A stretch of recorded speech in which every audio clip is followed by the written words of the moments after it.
ሚዘር ጽላላ ሒዛ ሓይል ማይ ኣብ ልዕሊ ኣይወቅዕ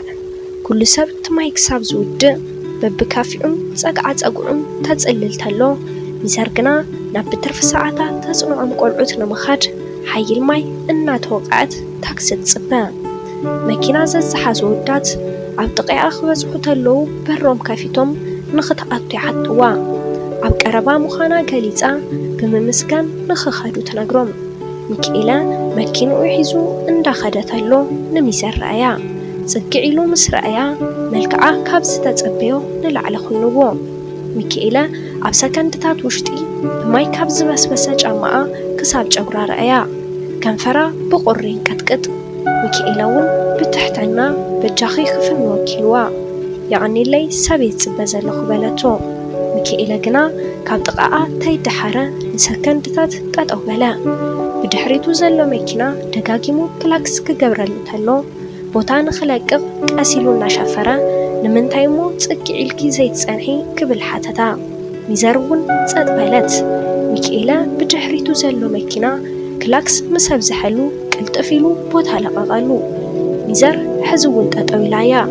ሚካኤላ እንታይ ክገብር ከም ዘለዎ ኣብ ምሕሳብ ተሎ ሓደ ታክሲ ኣብ ጥቓኣ ጠጠው ኢሉ ሰባት ክውርድ ተሎ ሚዘር ተጓያ ኣተወት ሚካኤላ ተጨነቐ ልቡ ብመጠኑ ዕርፍ በለሉ ነቲ ታክሲ ጽግዕ ኢሉ ተጸቢዩ ኣሕሊፍዎ እሞ ደድሕሪኡ ምኽታል ቀጸለ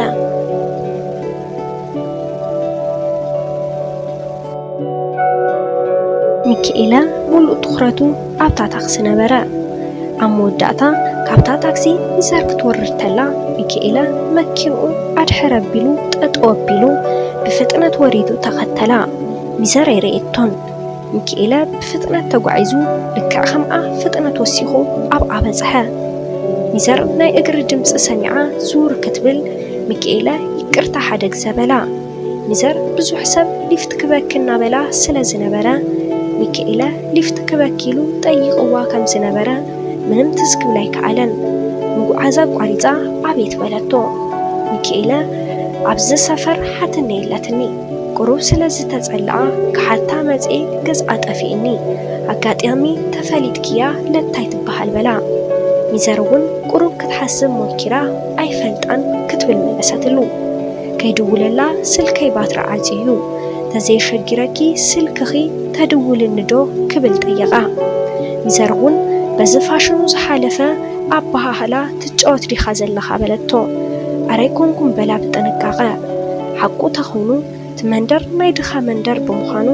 ሓትንኡ ካብ ናቱ ሓገዝ የርላ ይኸውን እዩ ኢላ ሓሲባ ስልካ ሃበቶ ተቐቢሉ ናብ ናይ ባዕሉ ስልክ ደወለ መጀመርታ ሳይለንት ገይርዋ ስለ ዝነበረ ጸዊዑ ክሳብ ዝውድእ ተጸበየ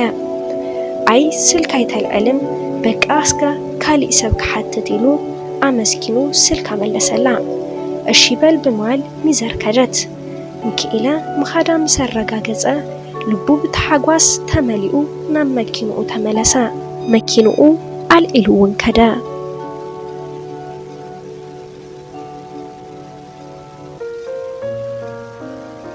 ሚካኤላ ድሕሪ 3 መዓልቲ ሚዘር ብኻሊእ ስልኪ ደወለላ መን ምዃኑ ድሕሪ ምንጋሩ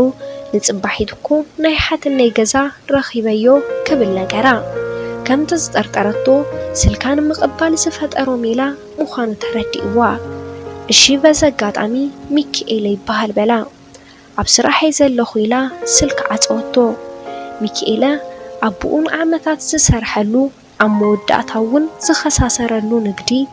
ኣትዩ ናቱን ናይ ቤተሰቡን ህይወት ካብ ችግር ኣውፂዎም ነበረ ናይ ምንኣስ ዝኾነት ብሌን ብጣዕሚ ኣትፈቶ ምኽንያቱ ብምቾት ዝነበሩ ቤተሰብ ናብ ድኽነት ዘምርሕ ዝነበረ ጠጠው ከብል ዝኽኣለ ሚካኤላ እዩ ነይሩ ናይ ቢለን መተዓቢታ መሓዛኣ ፌበን ድማ ናይ ሚካኤላ ችግራት ብደንብ ጌራ ትፈልጥ ነበረት ብሌንን ፌበንን ኣብ ትምህርቲ ኾነ ኣብ መንደራት ሓቢረን ካብ ምርኣየን ዝተለዓለ ኣሕዋቴን ዝመስላ እንዳ ዓበያ ዋላ ተመጻ ፌበን ካብ እንዳ ብሌን ገዛ ኣይትፍለይን ግጽ ካብ ሶን ክሳብ ዓርቢ ክሳብ 11 ሰዓት ትሰርሕ ድሕሪ 11 ሰዓት ኮሌጅ ትመሃር ቀዳም ንግሆ ስራሕ ተኣቱ ድሕሪ ሰዓት ድማ ኣብ ክልተ ቦታ ብኽፍሊት ተረድኦም ቆልዑት ኣለዋ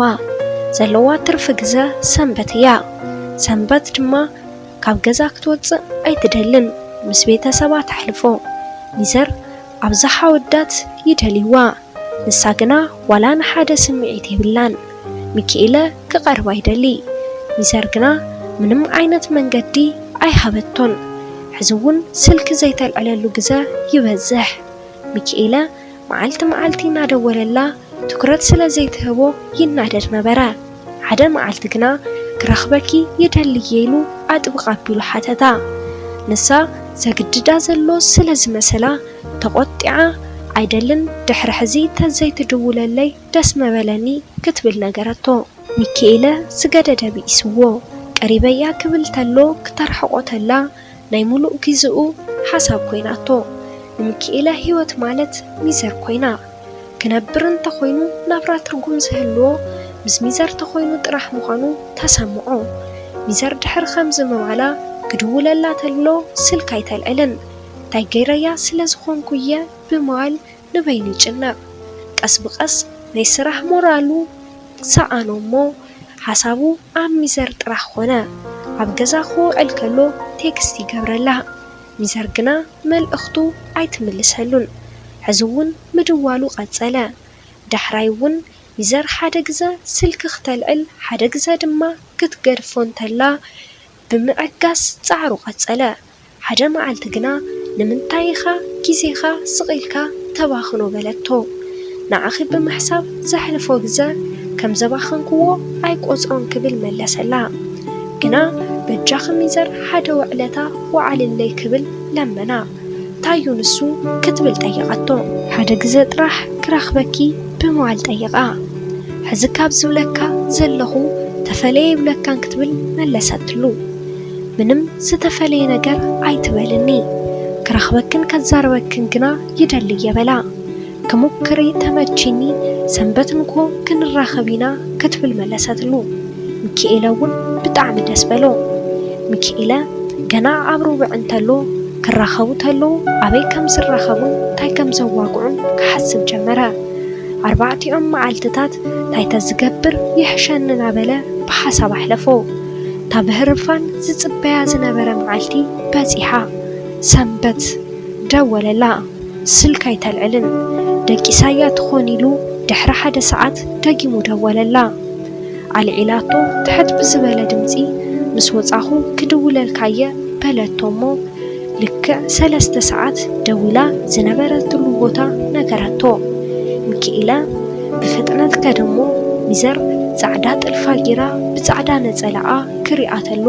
መልኣኽ መሲላ ተራእያቶ ፍዝዝ ኢሉ ከም ተኣምር ረአያ ብመልክዓ ተገረመ ልክዕ ምስ ርኤቶ ጠጠው ኢላ ብምቕባል ዳን ሰላምታ ዘርጊሓትሉ ንሱ እውን ሰላም በላ ወንበር ሒዞም ፊት ንፊት ኮፈሉ ሚካኤለ ብምርኻብና ብጣዕሚ ደስ ኢሉኒ ድማ ብጣዕሚ ክጽብቕቲ በላ ሚካኤለ ለማዓንቲ ኩሉ ነገር ነጊርዋ በዚ ሕዚ ተዘይረኸበትን ንኸይሉ ሓሰበ ሚዘር ትመዓልቲ ንሱ ብዙሕ ኣይተዛረበትን ክዛረባ ተሎ ትሰምዖ ግዴታ ክኾና ተሎ ሓፂር መልሲ ትምልሰሉ ትመዓልቲ ንሱ ናተዛረበ ብዝመፀ ቁፅሪ ክቐላ ጀመረ ውሕድ ዋላ ተኾነ መዓልቲ ንሱ መቀራረቢ ኮይኑዎም ሚካኤለ ካልእ መዓልቲ ደጊሞም ከም ዝራኸቡ ተስፋ ከም ዝገብር ገሊጹላ ተፈላለዩ ሚካኤለ ኣፍቂርዋ ድሕረት መዓልቲ ንሱ ኣብ ስራሕ ተዘይኮይና ተዋግዖ ኣጋጣሚ ስራሕ ነይርዋ ተዘይልዒላቶ ድማ ስራሕ ምስ ወድአት ትድውለሉ ሚዘር ብመልክዓ በተሓሳስበኣ ብጥንካሪኣ ካብ ልቡ ፈተዋ ናይ ግዜ ጠቃቐማኣ ገሪምዎ ድኻማ ክሓስቦ ተሎ ግና ኣሕዚናቶ ኩሉ ነገራ ፍቕሩ ከበኣእሰሉ ተሰምዖ ሚካኤልን ሚዘርን ብጣዕሚ ተቐራሪቦም መዓልቲ መዓልቲ ዘጋጠሞም ነገራት ልክዕ ኣብ ናይ ስራሕ መውፅኢ ሰዓት እናተደዋወሉ ናይ መዓልታዊ ውዕሎኦም ይዘራረቡ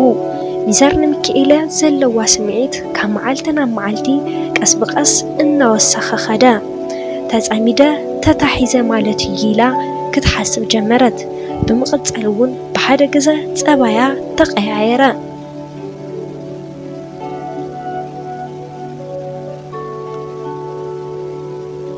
ስልኩ ዘይምልዓል ጀመረት ሚካኤለ ታይቀይመየ ይኹን ክብል መመሊሱ ክጭናቕ ጀመረ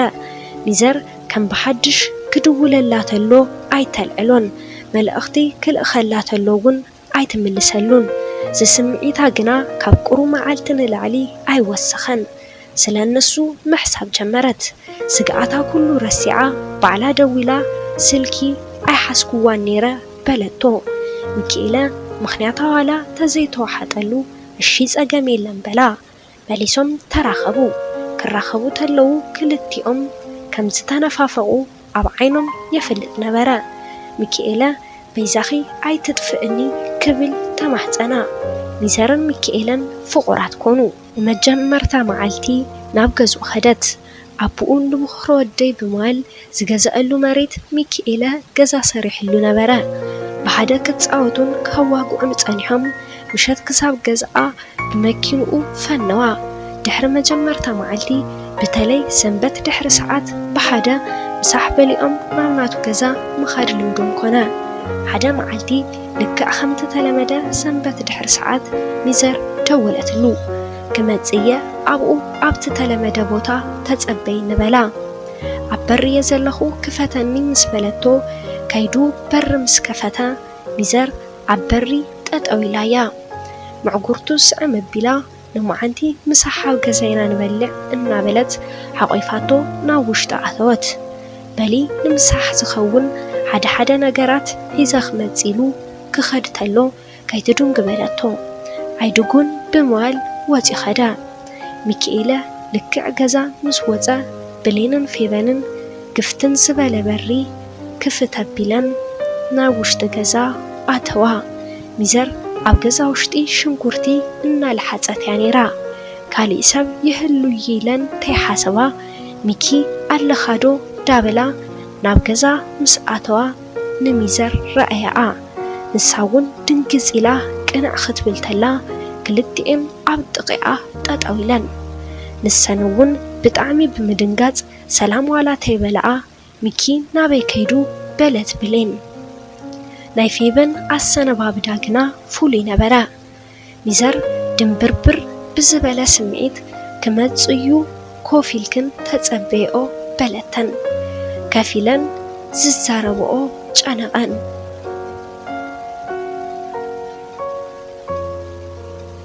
ሚዘር ቀሲላ ናብ ደገ ወጽያ በሪ ምጥማት ጀመረት ሚካኤለ ብጣዕሚ ዝደንጎየ ኮይኑ ተሰሚዕዋ ልክዕ ናይ ደገ በሪ ከፊቱ ምስ ኣተወ ኣብቲ መረባ ሚዘር ጠጠው ኢላላ ክልተ ጓላት መጺን ኣብ ገዛ ኣለዋልካ በለቶ ብሕርቀን መጺን ድየም በላ ክምስና በለ እንመን የንሰን ክትብል ፍርያት የዒንታ ኣፍጠጣትሉ ኣሕዋተየን ነዚ ዲኽኸ ኣብ ደገ ጠጠው ዝበልኪ በልንዕ ከፋልጠኪሉ ናብ ገዛ ሒዙዋ ኣተወ ብሌንን ፌበንን ክልቲኤን ኮርፈፍ ዋላ ተበላ ናይ ፌበን ግና ይፍለ ነበረ ለማዓንቲ ድማ ካበይ ተረኸብክን ምስ በለን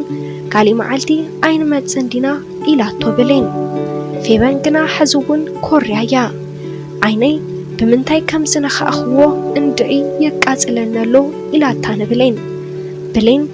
ናብ ናይ ፌበን ዓይኒ ናተጸግዐት ታይኺ ኾንኪ ሽንኩርቲ ይዝኾን ናበለት የዒንታ ሪኣትላ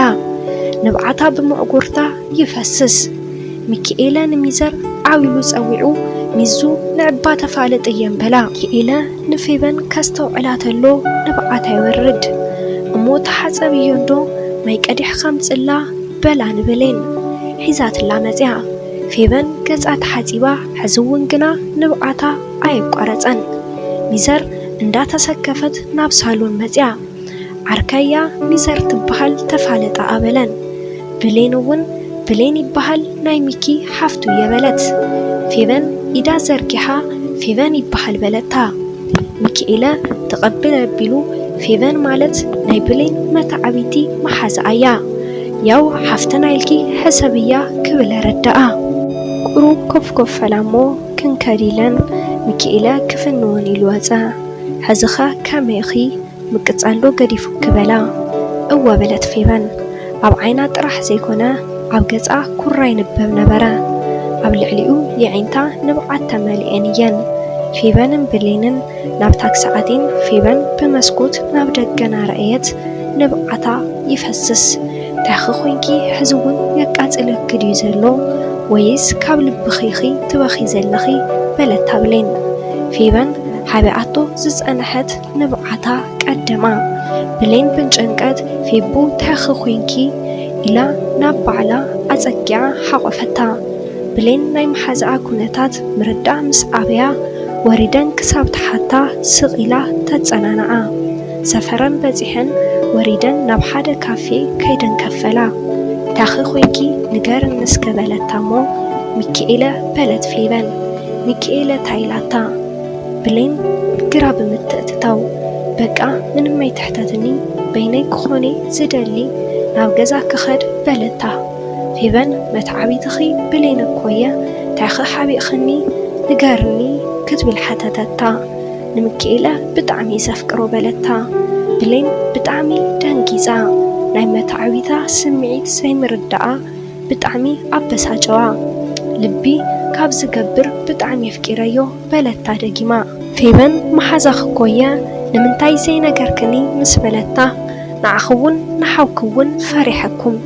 ንስኺ ተተባኢስክኒ ናብ ገዛኹም ክመጽእ ይክእልን ናብ ናትኩም ገዛ ተዘይመጽእ ድማ ንምኪ ክርኤ ይክእልን ክትብል ነገረታ ብሌን ናይ መሓዝኣ ናይ ልቢ ጉድኣት ከመይ ከም ዝጽገን ኣይትፈልጥን ሚካኤለ ሚዘር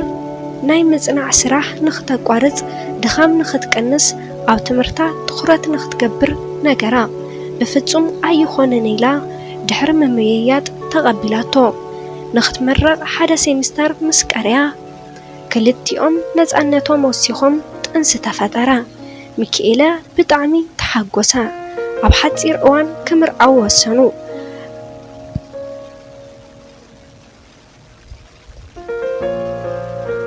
ከም ዝበልዎ እውን ኣብ ናይ ክልቲኦም ቤተሰብ ንእስ ዝበለ ፕሮግራም ተዘጋጀወ ኣብ ናይ ሚካኤለ ቤተሰብ ገዛ ናተደረፈተሎ ኣብቲ መንደር ሓየለ ኣዕውያት ተኣወየ ሰባት ኩሎም ካብቲ ዳስ ወፂኦም ናብቲ ኣዕውያት ዝተሰምዐሉ ቦታ ምጉያ ይጀመሩ ናይ ፌበን ኣዲኣ ጓለይ ዳበለት ተእው ነበረት